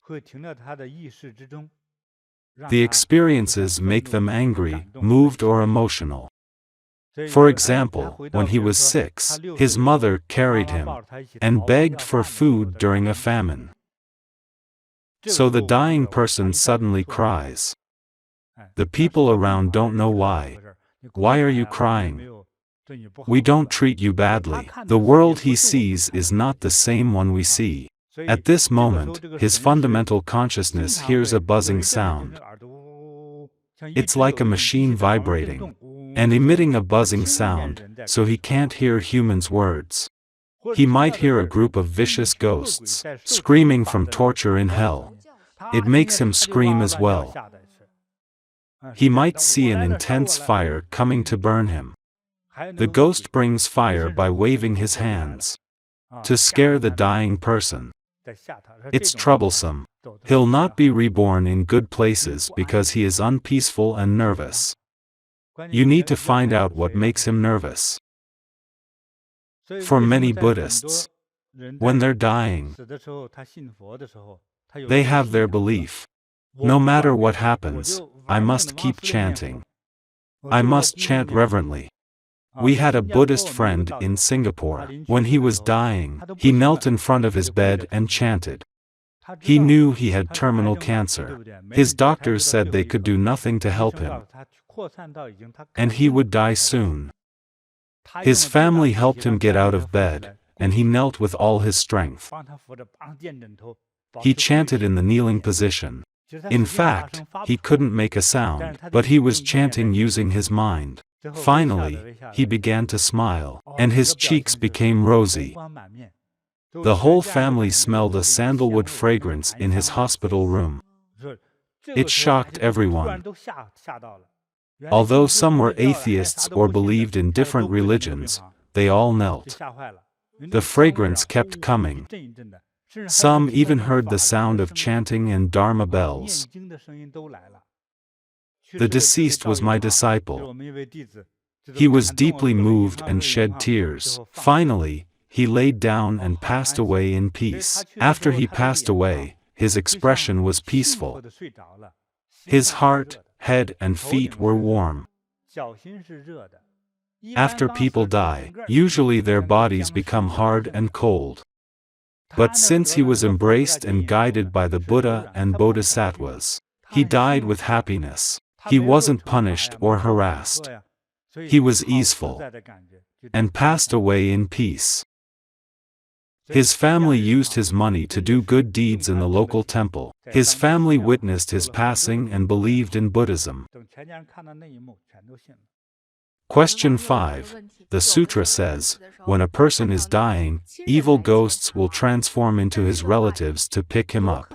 How can we see them for what they are? A viewer asked. Sometimes the dying people see their relatives come to pick them up, but the relatives could be transformed by ghosts. How can we distinguish? Do ghosts always come in the form of our relatives? Not always. Based on what I know, the great ghosts don't change their images when they take you away. They keep the ghost form. I know because I fought a great ghost before. A great ghost of impermanence came to take the dying person away. It wanted to take the dying person, but I didn't allow it, so I know what they look like. Other ghosts may disguise or change their images. The person has already passed away, as he's destined to go.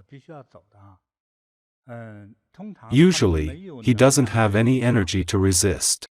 When the ghost comes to take him away, he's powerless and must go.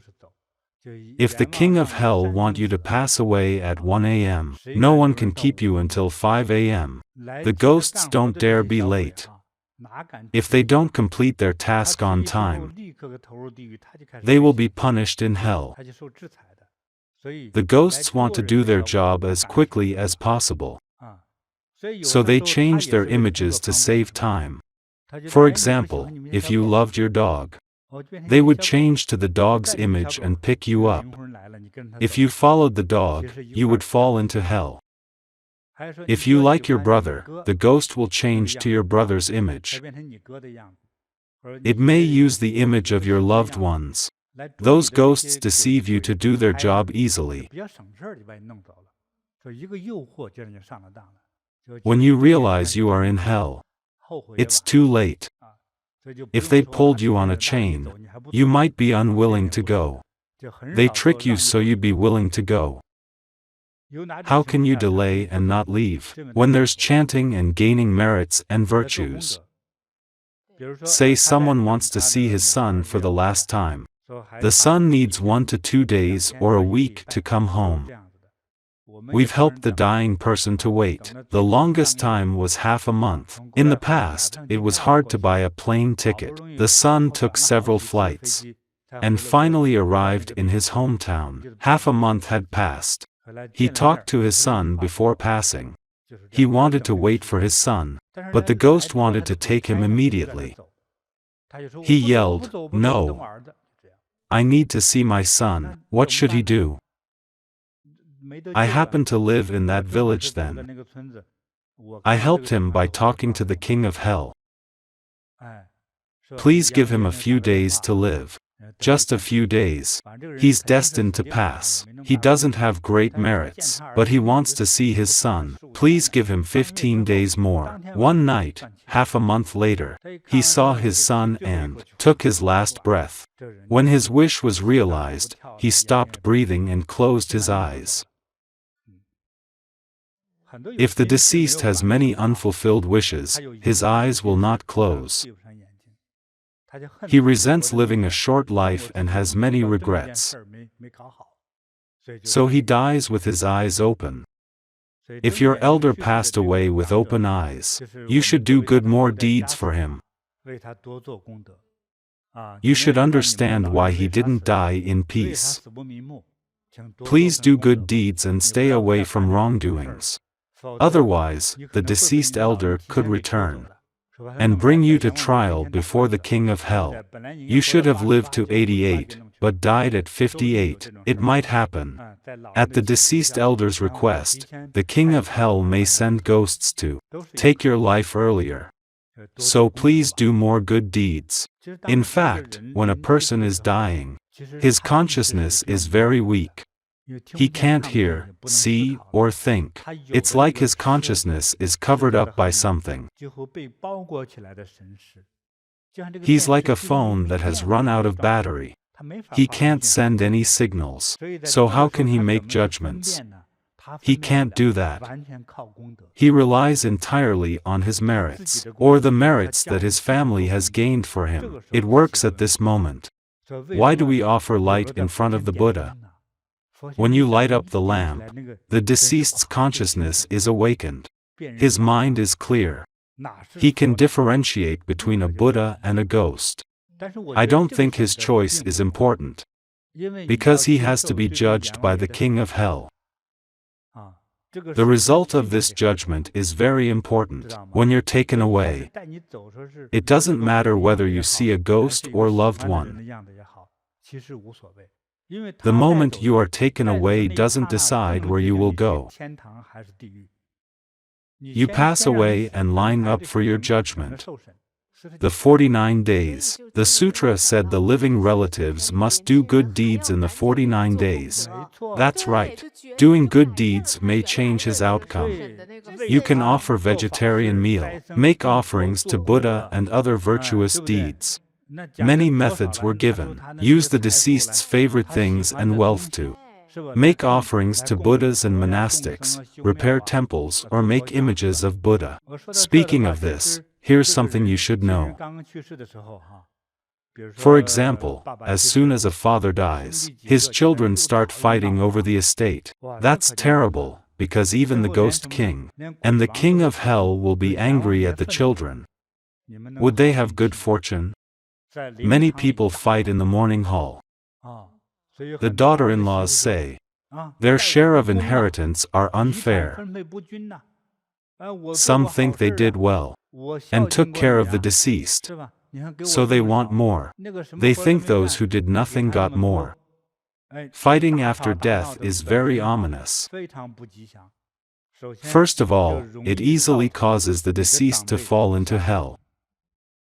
Your mind is not on making merits, but fighting over the estate. At this time, fighting brings misfortune. People who fight are no longer good humans, but ghosts. When even the ghosts despise you, will there be good fortune? When a person is dying, why should the living relatives use his money and favorite items to do virtuous deeds? Which one is more important? Is money important, or going to a good place? Think about it. Going to hell, heaven, or keeping your money? Which one? Heaven. Right. How many eons would you stay in hell, in the hell of incessant suffering? Millions of eons. 500 times longer than Earth's lifetime. Yet, you are still not released from the first hell. It's horrible. Then, we know that wealth is not important. Your future, where you are reborn, is the most important. So remember, use the deceased's favorite assets to make offerings for him. Then, he will receive 1/7 of the merits and benefits. It's enough to save him. But some unfilial children may think, I don't care if my father dies and goes to hell. If your father is in hell, where are you? These children will suffer in the future. What are their karmic effect?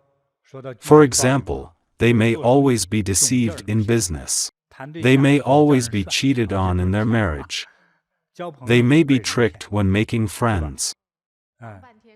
They can't drink or eat their favorites or do what they should be able to do. This is their result. They will never get anything they want. Question 6. If the Buddha comes to guide the deceased, will the deceased still be judged in hell? A viewer asked, if the Buddha guides the deceased, will he be judged? Buddhas are more powerful than ghost kings and transcend the 6 realms. Say, the 6 realms of samsara is like an egg. The 6 realms are inside an egg. Buddhas dominate the egg, and do not harm it. Buddhas can take someone out of it at will. Being guided by Buddhas, one won't be judged by the king of hell. So when you have merits, virtues and kind roots, whether you see Buddhas and Bodhisattvas or not, you won't go to bad places. Usually, people who learn Buddhism with me will see Buddhas and Bodhisattvas when their time comes. If you don't have severe evil karma, betray or slander Buddha Dharma and me, you'll definitely see Buddhas and Bodhisattvas guiding you. I am certain. They'll guide you to the Western world of ultimate bliss, or the Eastern Pure Land of lapis lazuli. I will tell you more in the future about the sacredness of the Eastern Pure Land. There's much more that you don't know. In general, anyone who can go to the Eastern Pure Land can also go to any Buddha land. They can use their mind to get there and will arrive in a moment. Noble people can get there. Received. Question 7. Are all things that dying people see illusions? Master, a viewer asked an interesting question. He asked if the underworld also develops technology similar to our society. His deceased uncle was in the ICU for a week. One day, he woke up. He said them that he was kidnapped, and the kidnapper drove a Nissan vehicle. Was it an illusion? It was an illusion. It doesn't mean hell is modernized or has developed weapons and tools. When his uncle was unconscious, he saw illusions which are based on what he's familiar with. For example, an elder in your family passed away. Say, your father wore a suit when he passed. You may dream of him in a suit or even a trendy shirt. Is the shirt also popular in the underworld? It's your feeling. It's an illusion. Ghosts do not have a definitive form. We may dream of the same deceased person wearing different clothing. Does the deceased change clothing? No. He is sending you a message. With his expression, hairstyle, words, and clothing styles and colors. He conveys information in these ways. His message doesn't entirely rely on words. If you see that he is happy, it means he is not suffering in hell. Question 8. I dreamed of my dead relatives living as usual, as well as moving into a big palace. What do these dreams mean? We've got another question. In his dream, his deceased relative was living normally. Everything's alright. What does it mean? Today, another student told me she dreamed of her deceased mother. Her mother said she's moving to a bigger palace. What does that mean? Different content in dreams sends us different information. She said she was moving to a big palace. Do normal people live in a palace? Divine beings, right? Deities. This is because of her living relatives' accumulated merits. She went to heaven. Congratulations. For the dream about living normally, as if he was alive, you need to recall the dream and observe the scenes in detail. Some doesn't have special meaning. You had lived with the deceased for so many years, so he let you know that everything's alright. Usually, this happens when he has been reborn as a human being. So you dream a scene of daily life. If he haven't been judged or reborn, you might only see miserable scenes. It means he needs help. First, he may be waiting for the judgment. Second, he may be waiting for you to do good deeds. Third, he may be suffering in hell. If you dream of miserable scenes, be careful. Different dreams convey different messages. Question 9. Should all the living siblings do good deeds together in order for their deceased parents to receive the benefits? Here is another question. He said, "Hello, Master. I have several siblings. Should we do good deeds together in order for our deceased parents to receive the benefits?" You can do it individually. What if some of the children are not filial? If the older brother is unfilial and the younger ones don't care, their father has no hope. Whoever does the good deeds will gain 6/7 of the benefits. Unfilial children won't gain any merits, and will go to hell after death. That's it. Whoever does good deeds gets the benefits. Question 10. Why did I dream that my deceased uncle had long hair and was circled by flies and mosquitoes? Here's another sharing. He dreamed of his deceased uncle several times. His uncle was lying in bed with long hair. Flies circled around him. After offering light several times, he has never dreamed of that again. Yes, that's it. You saw a tired man with long hair lying in bed, being circled by flies. That means he was suffering in hell. Maybe he was in the hell of excrement. He's lucky that you did good deeds. After doing good deeds, you don't see this scene again or see a joyful scene. It's really different. Many people don't believe it. Try it and see the change. If you chant, ghosts won't show up in your dreams, right? Question 11.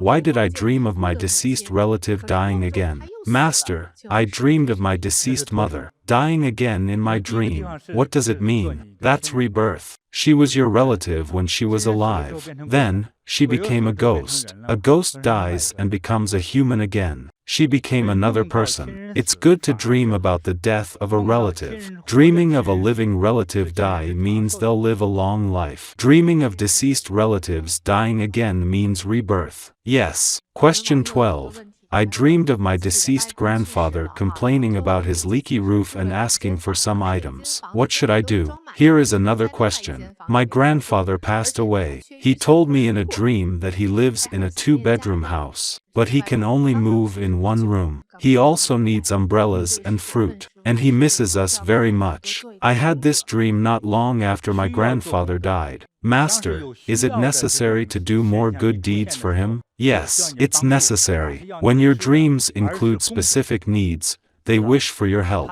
They don't want food but merits. He might face the punishment of drinking molten bronze, so he really need the help of merits. Question 13. I dreamed of my deceased father in a red robe in the sky. What does it mean? A viewer dreamed of his deceased father. His father wore a long red robe in the sky. Does it mean he's all good? What does red mean? Fire. Not necessarily. Red has 2 meanings. What do you think? Blood. Either fire or blood. So, do more good deeds. Question 14. I dreamed of my deceased father taking $200 from me. What does it mean? A student dreamed of her deceased father taking $200 from her wallet. He needs money. Quick, burn joss paper money to him. Write your dad's name on the joss paper, but not every bill. Write your father's name on the wrapper. Talk to him. Write, Dad, here's money for you. Yes, the aforementioned dreams are not auspicious. A viewer said, my father passed away this year. As I've been learning from Master, I did good deeds and chanted for my father. My brother doesn't believe in this, so he didn't do good deeds. After my father passed away, I always dreamed of him smiling, but he was very miserable in my brother's dreams, and he kept telling him that he needed money. Master, why is this? That means your father is very dissatisfied with your brother. After your parent passed away, he is very clear about who deserves credit and who is to blame. Your brother had this dream. If he doesn't respond with good deeds, he will be in trouble in the future. It will be very troublesome. This father's level of satisfaction toward each child is different. I explained this sutra to let you know what's really happening. Otherwise, you always feel unlucky. Some viewers wrote to me, my jobs don't go well, or I have marriage problems. Why is that? You need to act as I've taught you. That's why. Make every effort to do good deeds. Don't make vulgar decisions. And do the nastiest things. Then, you can't be liberated or have a good life. Do more virtuous deeds. You need merits and virtues to become wealthy and auspicious. Especially, be filial to your parents. This is also a foundation of wealth. If your deceased parents are angry with you, even if they don't curse you, can you live well? You'll tend to have accidents. Please remember it. 你容易出横事哦，请记住。A viewer shared his experience. I'm new to the Earth Store Sutra. When my grandma passed away, I read the sutra aloud 7 times for her. Then, I dreamed of my grandma rising. She had 2 pigtails and looked like an 18-year-old girl. I have never seen her like this. But in my dream, I knew she's my grandma. She also told me that her evil karma had been reduced. Then I woke up. I knew my grandma must have received the merits. I'm sincerely grateful to Earth Store Bodhisattva. His grandma made it very clear. Her sins were reduced, so she rose up. But he didn't know where she was going. Continue to do good deeds. Your cultivation and merits are helpful to your relatives. This sutra says, you and your relatives will all benefit from reading this sutra, chanting Earth Store Bodhisattva's name, and making offerings to him. Some people may argue, this city suffered from flooding. Does it mean there's not a single kind person? No. That's the collective karma of all sentient beings there. It happens when there is tremendous collective karma. It's like your debt is much more than your deposits.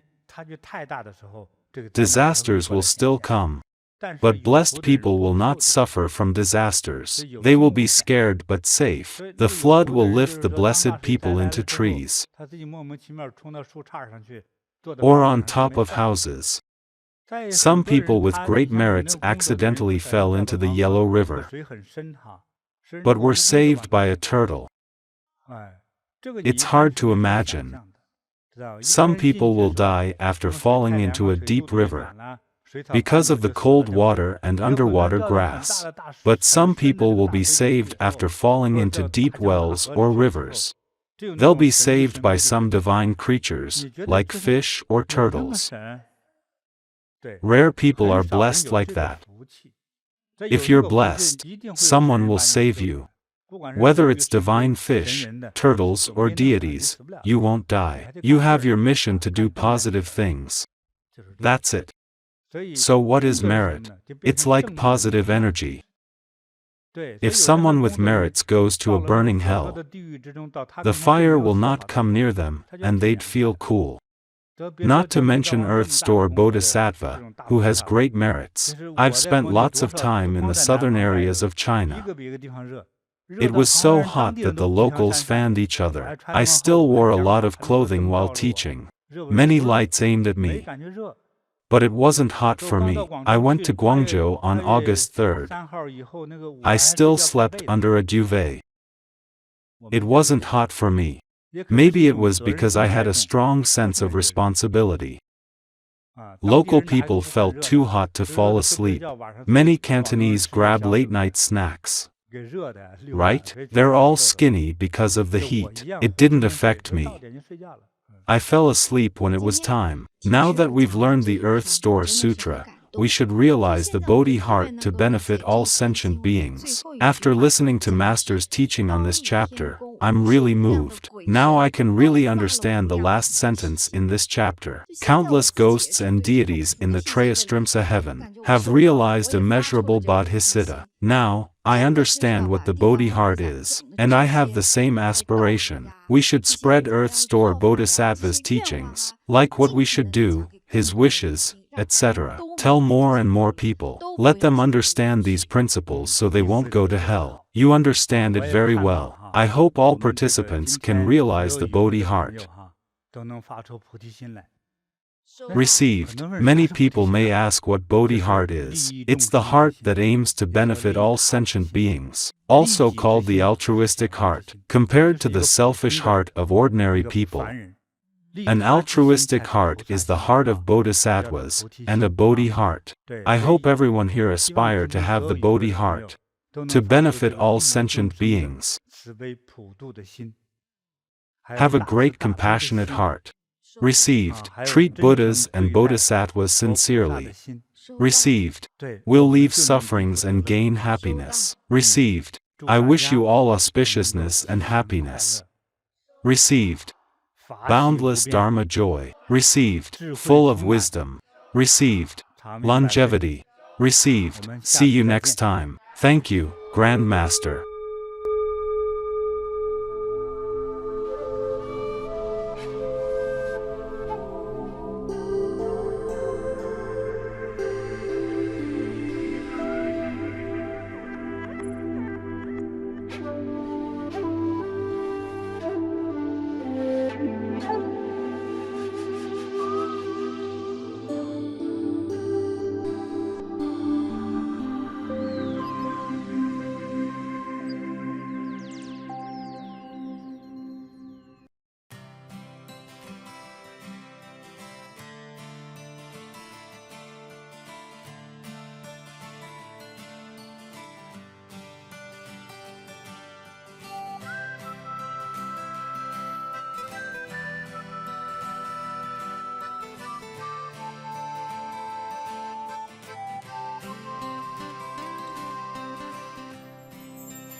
小小的红点里，人生就此欢喜。我快乐了，我健康了，我幸福了，我美丽了。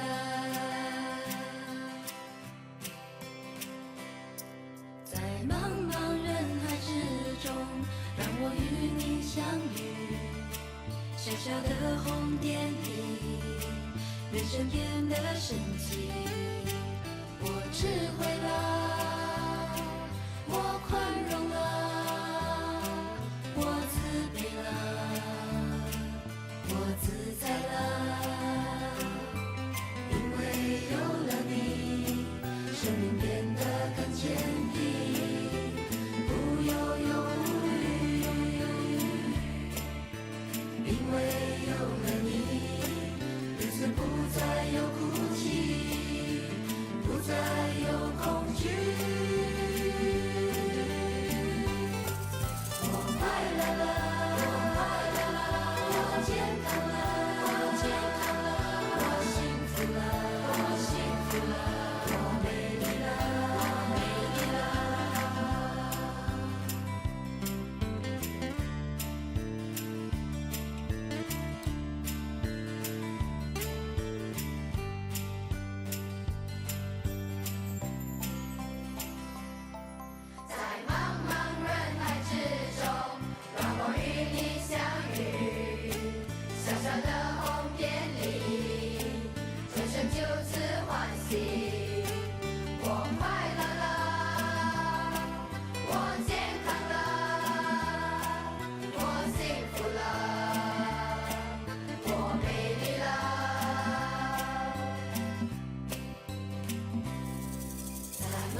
小的红点里，人生就此欢喜。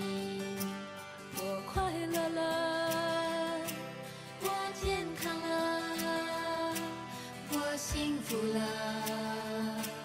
我美丽了。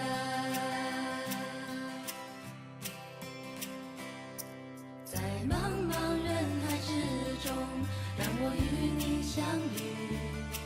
小小的红点里，人生变得神奇。我智慧了，我宽容了，我慈悲了，我自在了。因为有了你，生命变得更坚定，不忧忧无虑。因为有了你，日子不再有哭泣，不再有恐惧。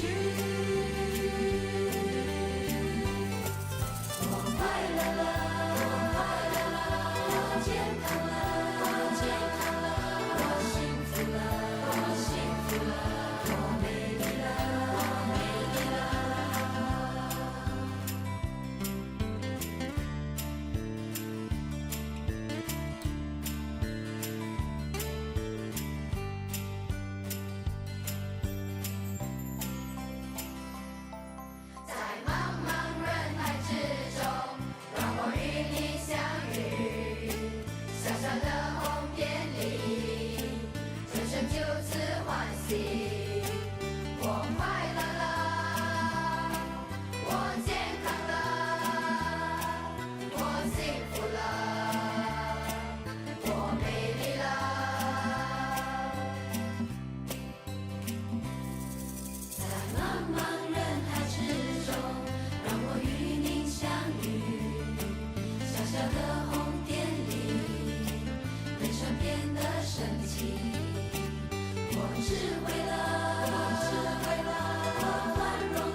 小小的红点里，人生就此欢喜。我快乐了，我健康了，我幸福了，我美丽了。